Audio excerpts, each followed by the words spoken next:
O filme Blade Runner 2049 propõe uma travessia simbólica que ultrapassa os limites da ficção científica. Sua construção imagética e sonora revela uma jornada psíquica que transita entre identidade, memória e sacrifício. Desde o início, K é lançado em um mundo de aparências tecnológicas que ocultam uma profunda crise ontológica. O percurso narrativo se estrutura como um rito de passagem que gradualmente desintegra a ilusão do eu. A organização da obra em dois grandes movimentos favorece a leitura simbólica junguiana. A primeira parte delineia um mundo regido por simulacros, marcado por personas artificiais e regras inquestionáveis. Já a segunda parte inicia-se com um contato com o que escapa à norma, um milagre que perturba a ordem e convoca a consciência a descer ao inconsciente coletivo.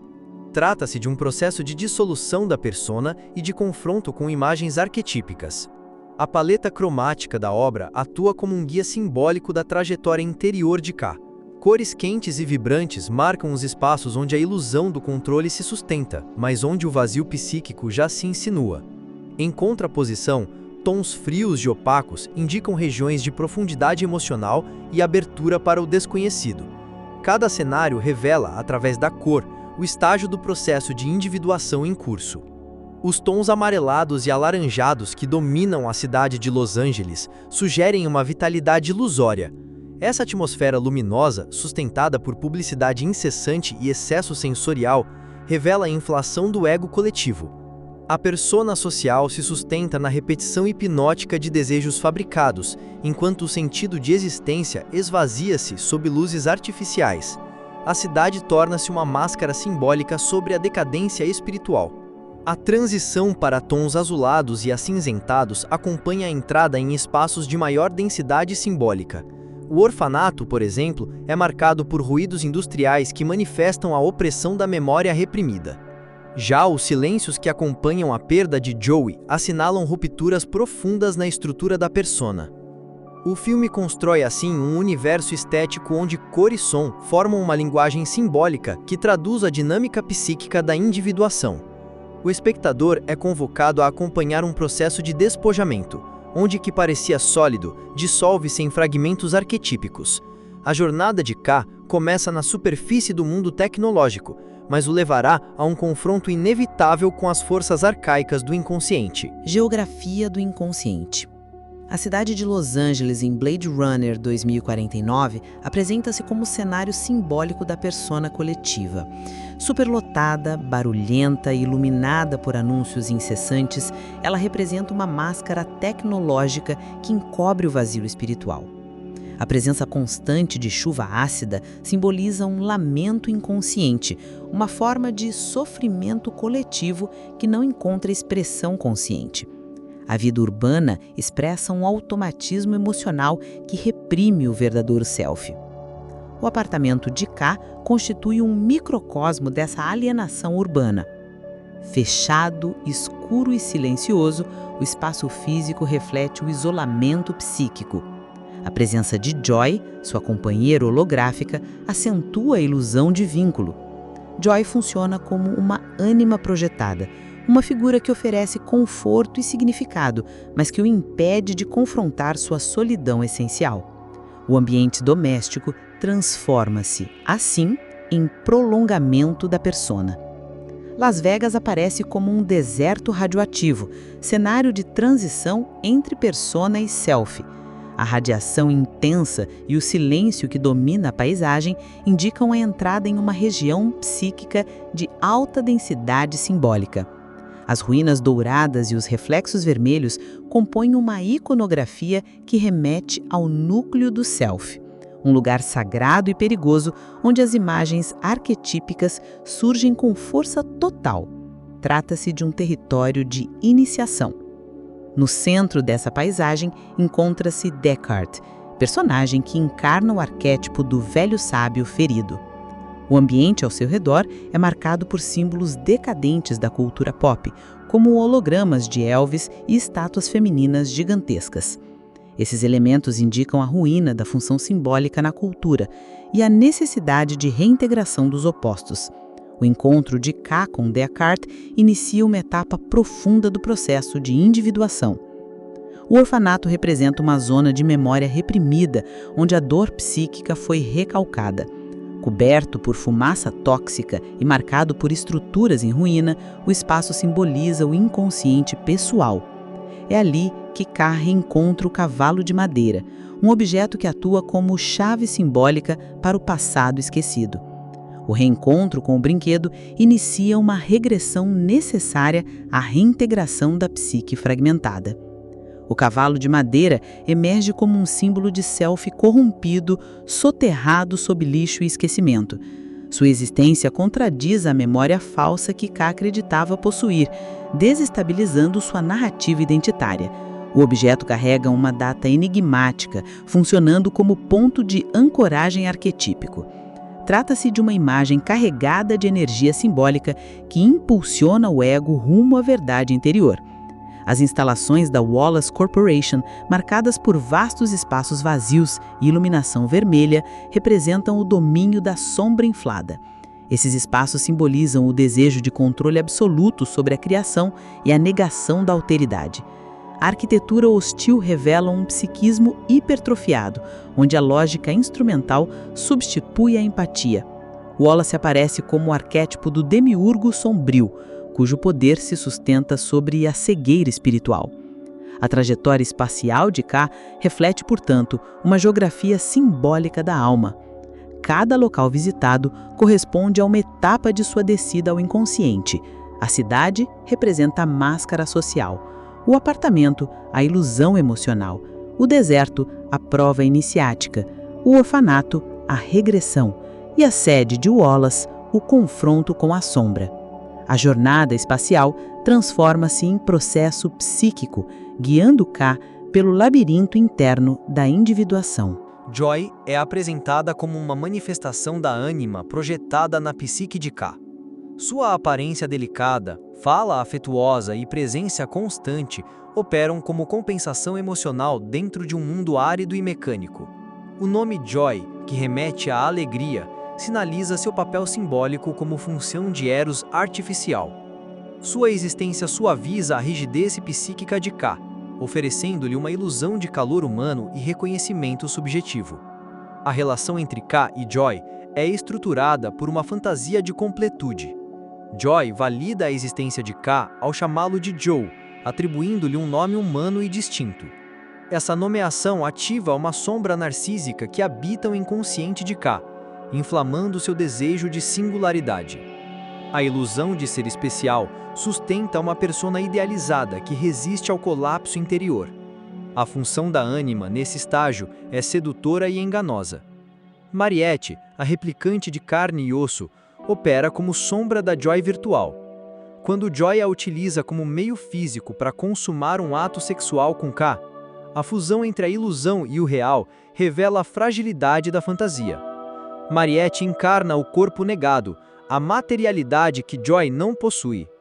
A presença das duas no mesmo ato exprime a cisão entre desejo simbólico e experiência concreta, evidenciando a artificialidade da conexão emocional. A morte de Joy simboliza o sacrifício necessário à transformação de K. Quando o Love destrói o dispositivo que a mantinha ativa, o vínculo com a ânima projetada se rompe.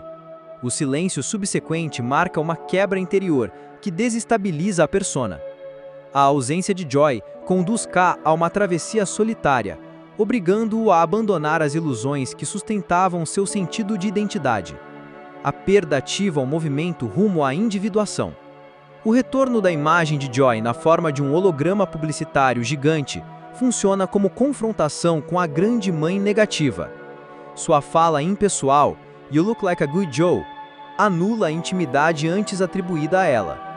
A imagem se revela como produto serial, gerado por Wallace para alimentar fantasias de vínculo. Nesse momento, a função da ânima desce ao arquétipo da mãe devoradora, que consome o ego por meio da sedução. A tecnologia que sustenta Joy revela sua natureza como sombra coletiva. Criada para atender afetivamente os replicantes, sua existência artificial inverte a função simbólica do feminino.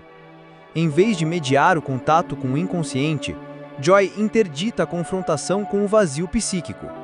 Sua função é amortecer a angústia da solidão, oferecendo uma presença que mascara a ausência. Isso impede a emergência da função transcendente. A dialética entre Joy e Mariette revela a tensão entre o ideal e o instintivo. Enquanto Joy representa a imagem refinada e estética da ânima, Mariette traz a força bruta da realidade corpórea. Ambas são aspectos da psique de K, que necessita integrar o desejo simbólico e o contato com a alteridade real. A coexistência das duas figuras denuncia a divisão interna que atravessa o ego, ainda incapaz de sustentar sua totalidade. A destruição de Joy liberta K da dependência simbólica da ânima compensatória. Sem a figura que o acolhia e nomeava, ele passa a trilhar um caminho mais árduo, porém autêntico. A ausência da ânima artificial torna possível o nascimento de uma função simbólica mais profunda, enraizada na experiência direta com a dor, a perda e o silêncio. É esse vazio que permitirá um reencontro com o self ao final da jornada. Deckard e K, jornadas gêmeas do herói? A trajetória de K é marcada por um percurso arquetípico que inicia na identificação com a persona. Ele se reconhece como um Blade Runner funcional, obediente ao sistema e desprovido de alma. Sua submissão ao papel imposto reflete um ego ainda imerso na adaptação social, distante das forças inconscientes que o movem. Trata-se da etapa inicial da jornada do herói, onde o chamado ainda é inconsciente. O início da transformação ocorre quando K é confrontado com sinais que contradizem sua identidade funcional.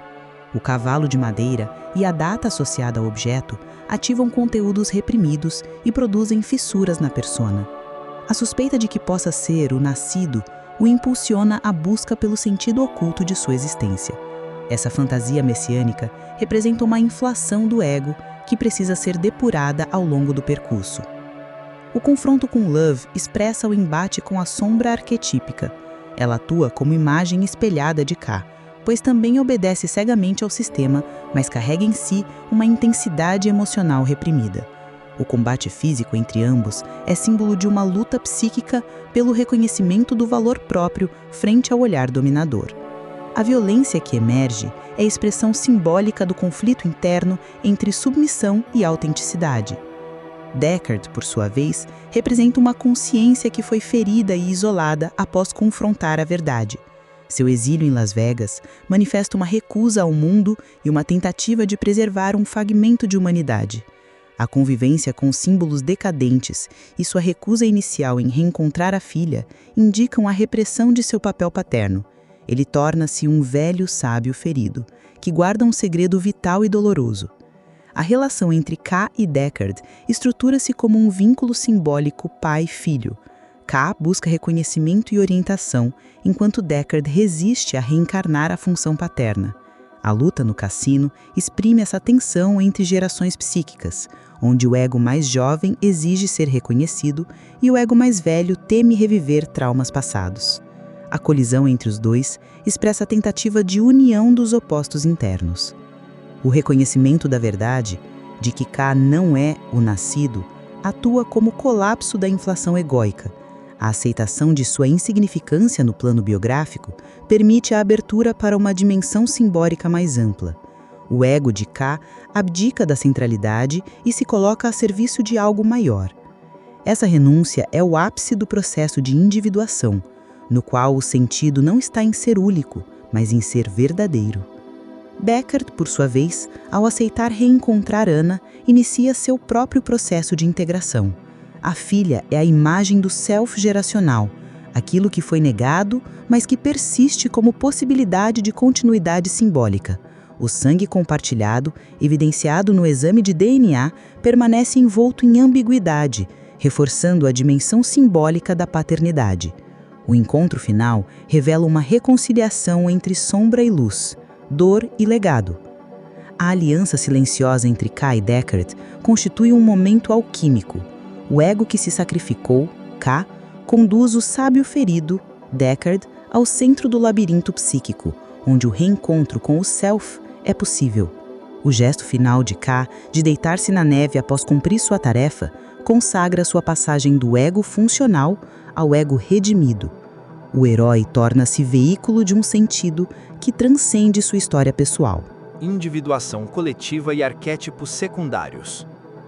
As figuras que orbitam a narrativa de Blade Runner 2049 desempenham funções psíquicas secundárias que ampliam o campo simbólico do processo de individuação.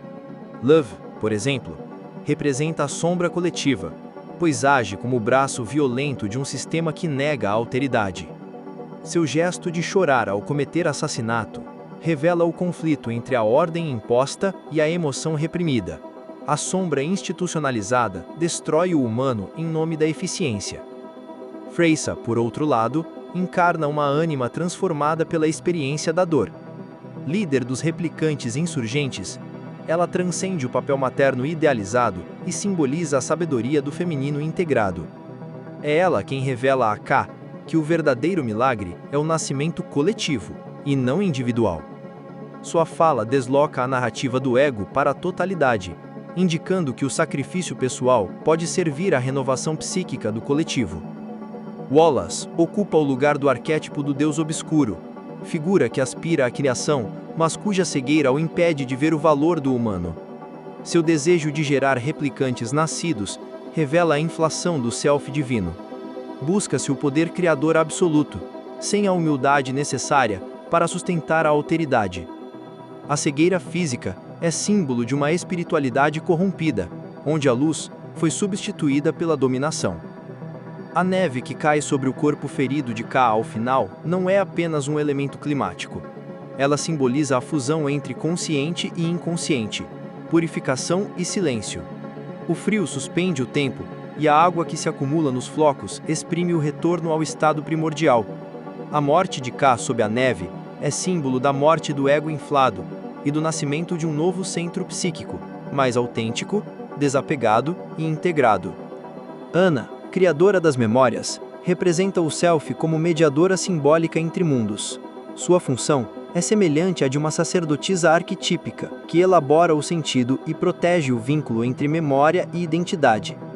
Ao reencontrar Deckard, estabelece-se uma imagem de mandala simbólica, onde pai e filha, velho e novo, sombra e consciência se aproximam. Essa imagem final sugere uma totalidade em formação. A individuação em Blade Runner 2049 não é um processo privado, mas coletivo. A trajetória de K aponta para a superação da ilusão de que a singularidade biológica define a essência. O que o torna real não é ser o nascido, mas sacrificar-se por algo além de si. O filme desloca a questão da alma do campo biológico para o campo simbólico. Tornar-se humano é integrar a sombra, aceitar a insignificância e agir com verdade. A sociedade retratada na obra reflete um inconsciente coletivo marcado pela exclusão e pela artificialidade. Os replicantes funcionam como projeções da sombra social, descartáveis, invisíveis e desumanizados.